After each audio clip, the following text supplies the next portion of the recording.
Matías, ¿se la cuenta de cuántos kilómetros nadaste en mares, lagos, océanos? No, no llevo la cuenta de la cantidad. Sí llevo la cuenta de cuántas travesías Mm, voy realizando, cuántas mm. he logrado y cuántas he fracasado. Eso sí, te las tengo muy en cuenta. Palabra fuerte, fracasado. Ujú. Sí, sí. Se fracasa en la natación de aguas abiertas, es muy común. ¿Qué pasa por la cabeza de una persona que se mete a nadar en aguas abiertas, en aguas heladas, sin traje de neopren, con, no sé, solamente el traje de baño? Uno dice, ese tipo está totalmente loco. No, yo creo que cuando empecé a nadar, desde que decidí a aventurarme a nadar en aguas abiertas, decidí subirme a un barco de aventura al descubrir, digamos, al decidir descubrir lo que me esperaba, ¿no? De estas tipos de hazañas que decidí hacer en el marco de un proyecto que se llama Unir el Mundo.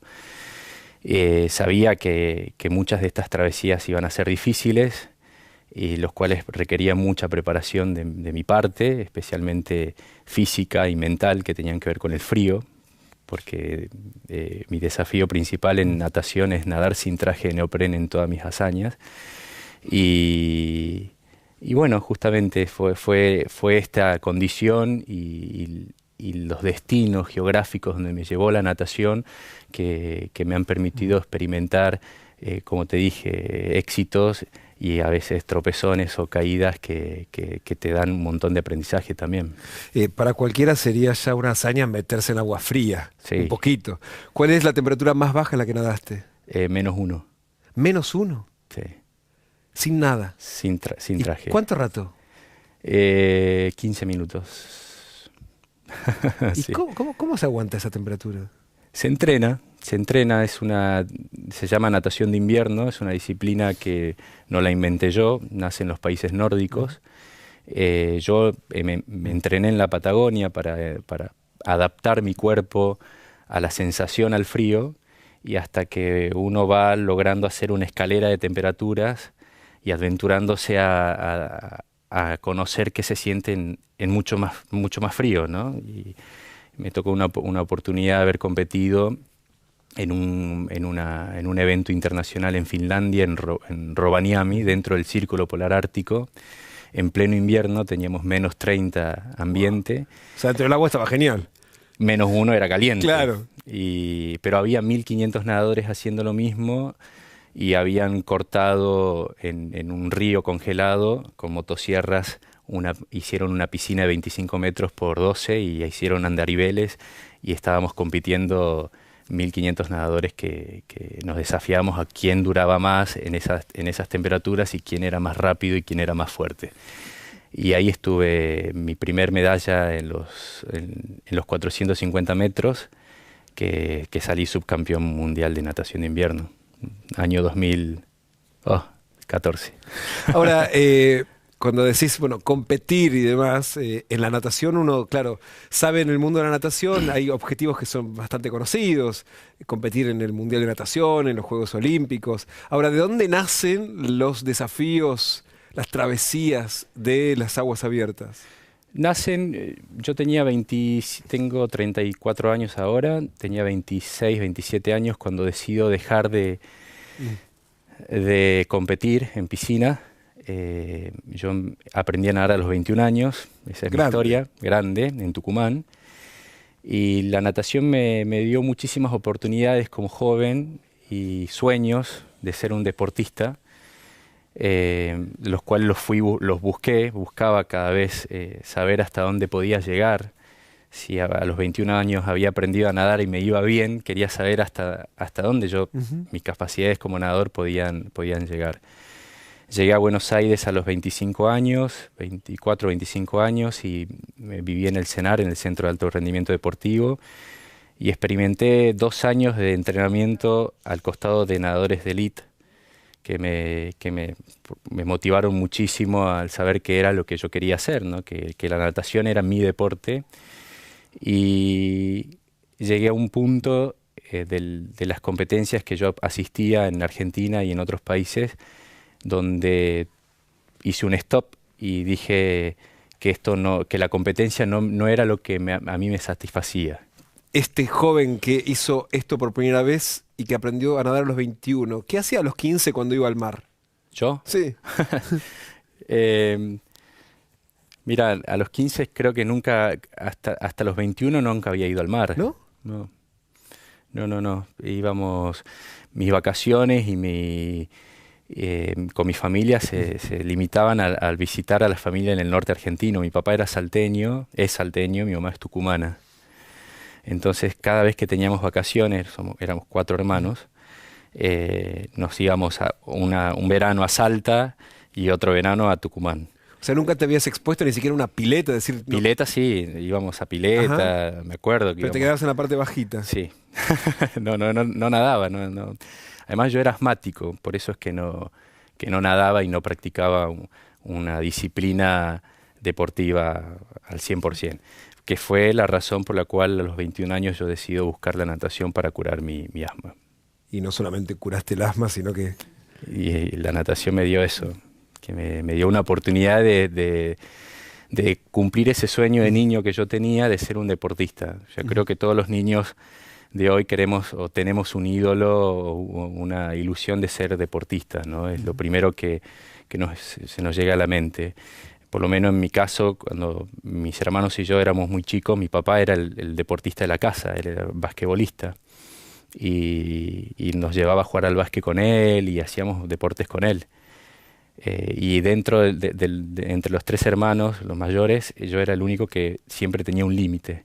O sea, que era la respiración, que me agitaba, no podía respirar. Y así me pasó en mi niñez, en la escuela, en la secundaria. Tenía el PAF, este famoso PAF, y el Ventolin. Y me acuerdo que aprobaba la materia de educación física con certificados médicos. Mirá. Porque yo no podía... Increíble. No podía correr, nada. Y en esa época en la escuela, porque ahora cuando te dicen Matías Ola, y uno dice, bueno, el tipo nada en aguas abiertas, Ola es el apellido, pero se convirtió en una marca. Sí. Parece como a veces una toma de pelo, dice, no puede ser. Ahora, ¿en la escuela te cargaban por el apellido? Sí. ¿Sí? No era una burla, no me hacían bullying por tener un apellido como el mío, pero siempre había algo gracioso. Que hasta los profesores mismos se reían cuando tomaban asistencia, incluso en la universidad, en los anfiteatros estos enormes, y los profesores tomaban asistencia y leían mi apellido, siempre se sentía la risa del doble saludo, hola, hola, hola, hola, hola. Eso siempre, desde que soy chico me acuerdo. Pero una cosa es ahí, otra es como el carnicero de apellido Peseto, digamos, ¿no? Sí. Sí, pero no tengo mal recuerdo sobre eso, de haberme sentido mal porque alguien se haya reído por mi apellido. Al contrario, me pareció para mí, mis hermanos, mi papá, fue siempre divertido tener el apellido que tenemos. Además, somos una familia muy chica en Argentina, ¿no? O sea, todos los Olas seguro somos familia. Entonces, fue divertido que llevar este apellido después, claro, cuando uno de los Olas se convierte en nadador. Que convive con las olas. Porque soy el único que hace natación en mi familia. Uno de tus desafíos, travesía, fue nadar con una nadadora inglesa, unir las Islas Malvinas. Sí. ¿Qué era para vos las Malvinas? Eras chico cuando fue la guerra.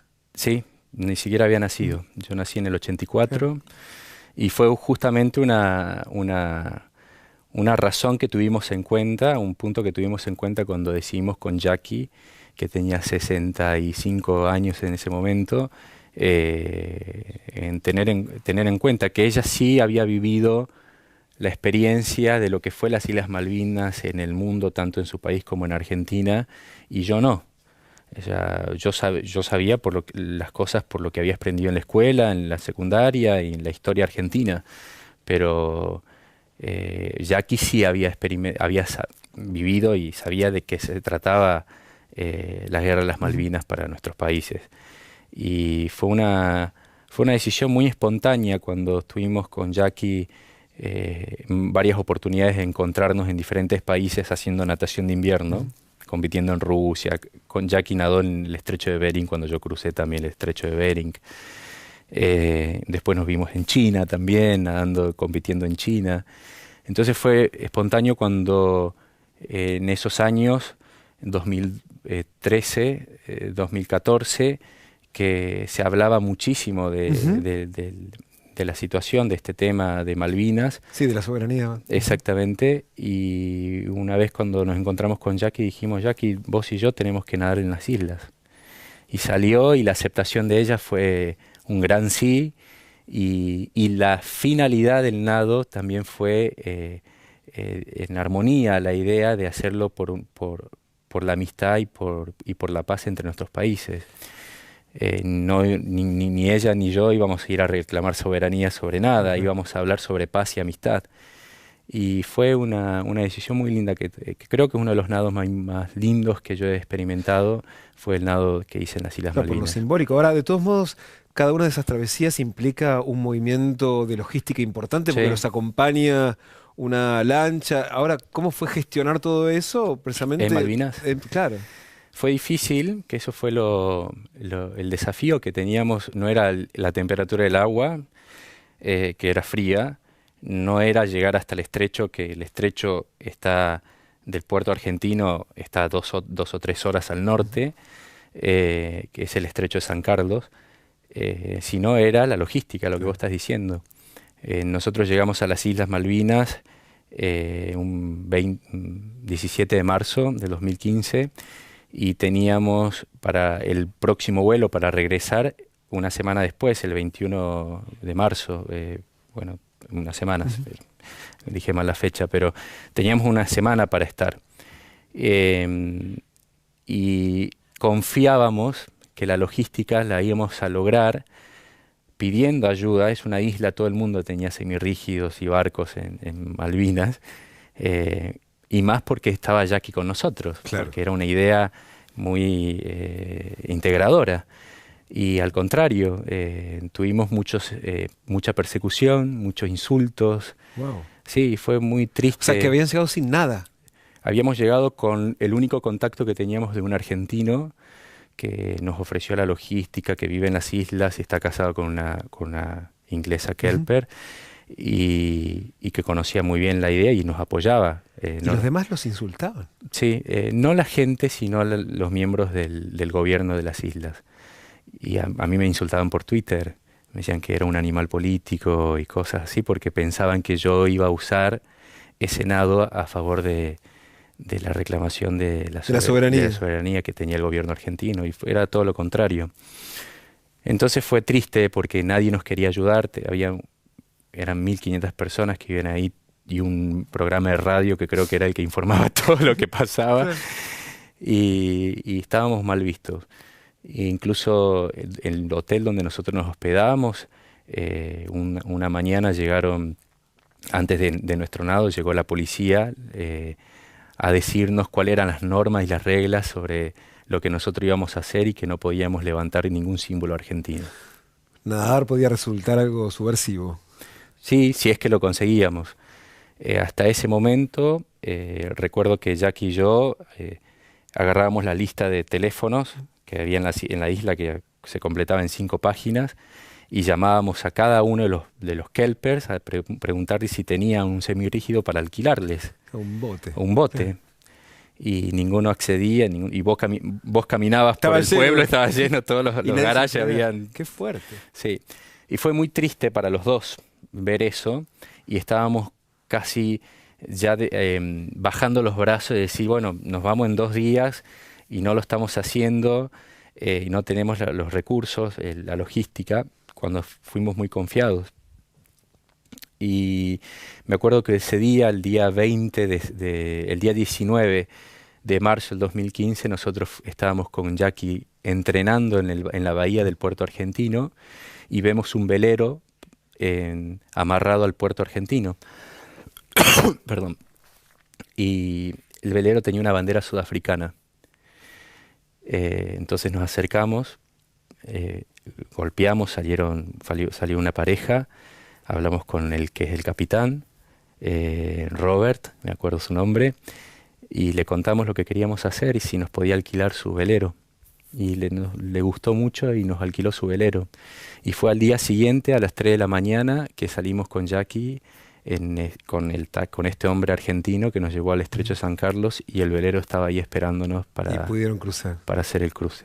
Y gracias a este gentil sudafricano que creía en la paz y la amistad, que era el mensaje que compartimos con Jackie, lo pudimos hacer. Fue él que nos dio la logística de poder llegar hasta la isla Soledad y cruzar hasta la isla Gran Malvina, nadando.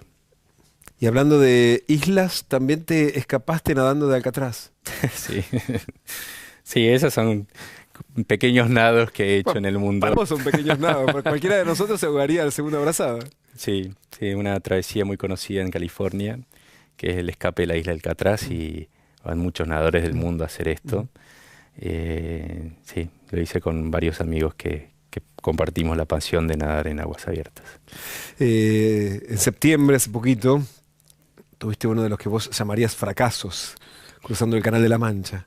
Llegaste inconsciente al hotel. ¿De qué parte te acordás? Cuando me desperté. Antes me acuerdo que la lucha mental que tuve en el agua, porque era tratar de no aceptar que me estaba haciendo frío y especialmente de no decirle a mi entrenador. Yo empezamos esta travesía a las 6:30 de la tarde. Es una travesía que se realiza aproximadamente según buenas condiciones climáticas en 12, 13 horas. Eh, a la, Comencé muy fuerte, muy bien, nadando cómodo, pero a la quinta hora la temperatura ya empezó a oscurecer y la noche se hizo muy densa y yo empiezo a ver que mi entrenador se empezó a tapar, se empezó a poner capucha, gorro.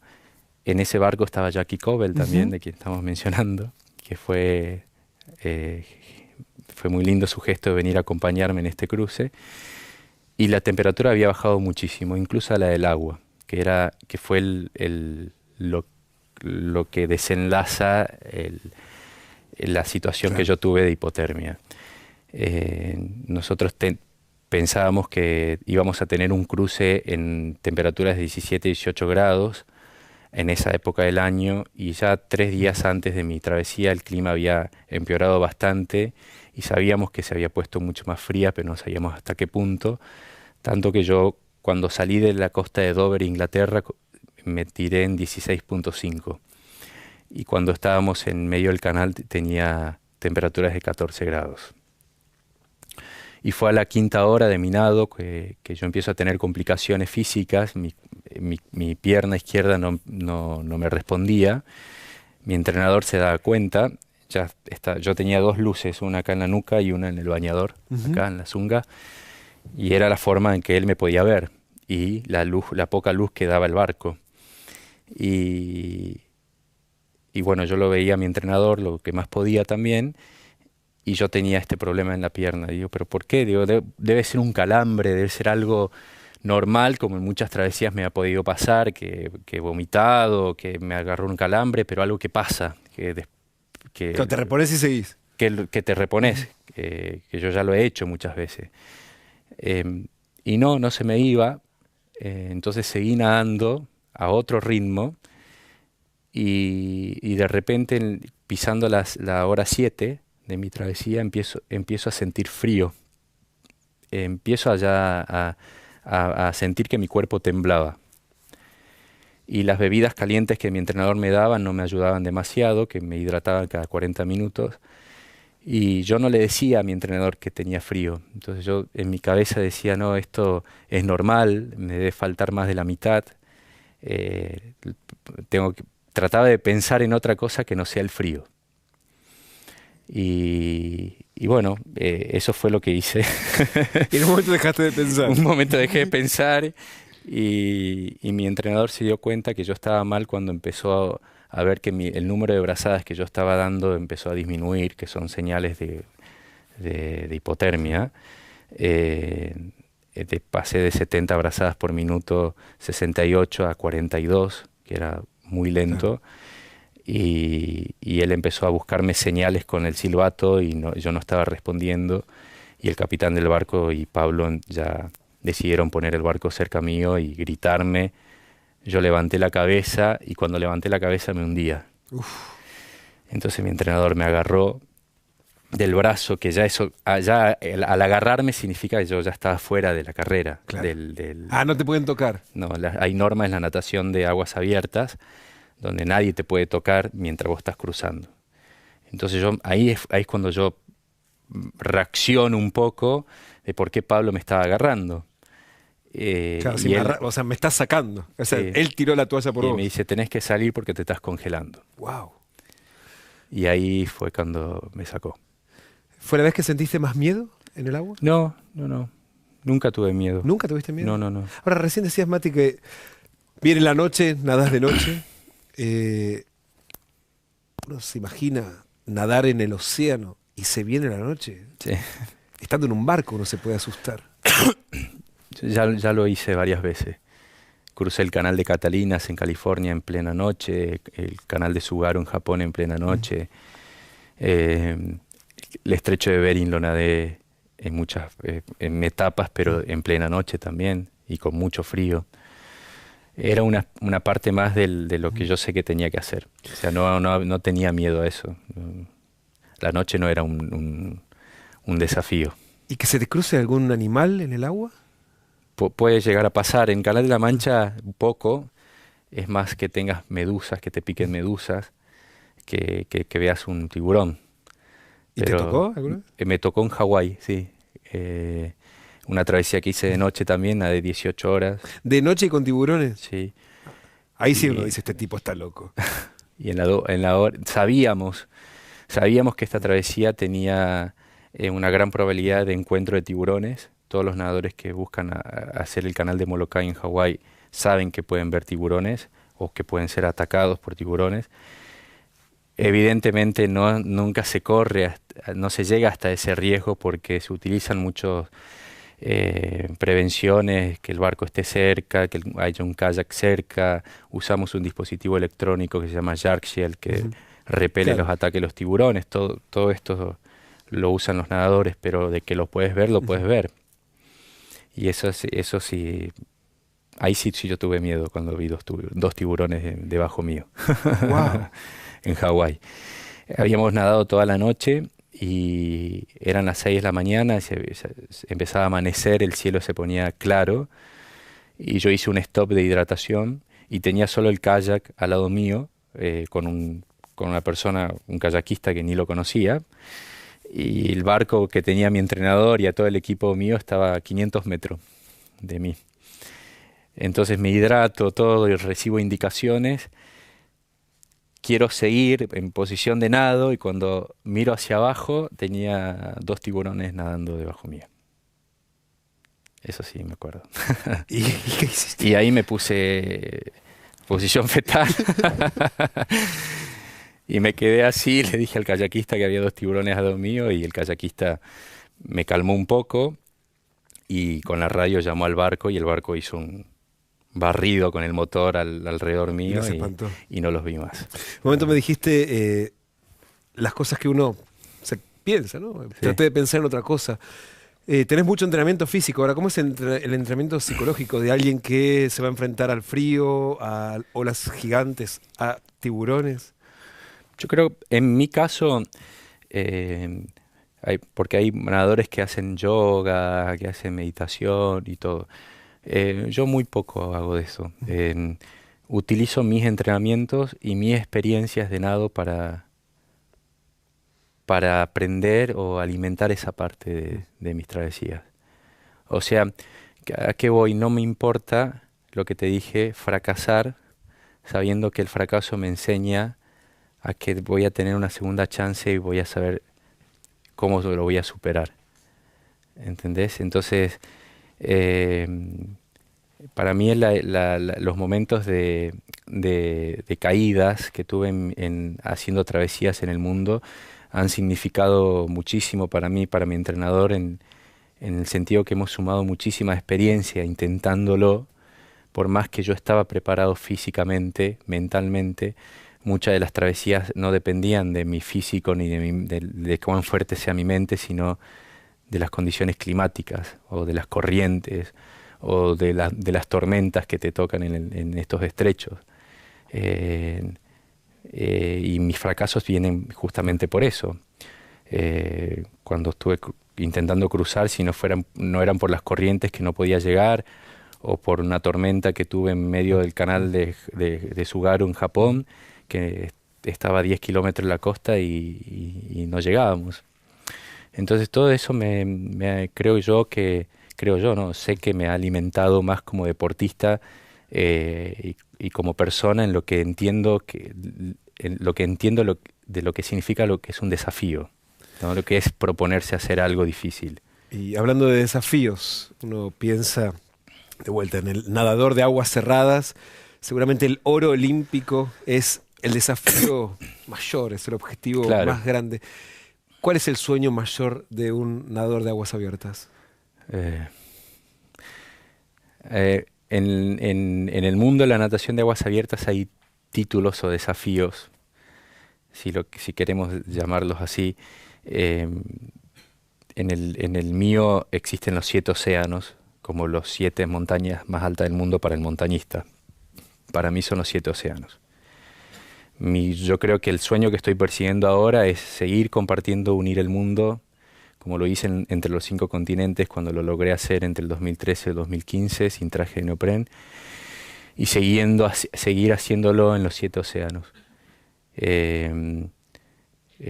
Por lo que busco, ¿no? Yo tengo una historia con el deporte, me encantaría llevar ese ejemplo, como lo he hecho hasta el día de hoy, sobre lo que significa el deporte en la vida de un joven, lo que produce en respecto a inclusión social a través de la natación, que es un deporte tan poco apoyado, hay poco acceso a la natación en Argentina, y tanto que se puede hacer con la natación, tanto de lo que se puede hablar con la natación, y eso es lo que yo expreso cuando nado, ¿no? Cuando lo que me mencionás, las Malvinas, cuando hablo del desafío, del fracaso, cuando hablo de que he sido el primer argentino en muchos de estos lugares del mundo en lograr algo con la natación. Entonces, mi sueño es, más allá de lograr convertirme en el nadador argentino de que complete los 7 océanos, es que esa voz que yo quiero dar con unir el mundo, con mi experiencia con la natación, siga expandiéndose hasta que este desafío lo logre completar. No es fácil los 7 océanos, llevan muchos años, son muchos países que tengo que llegar y son desafíos que de pronto no van a suceder, que lo tengo en cuenta. Gracias, Matías. De nada.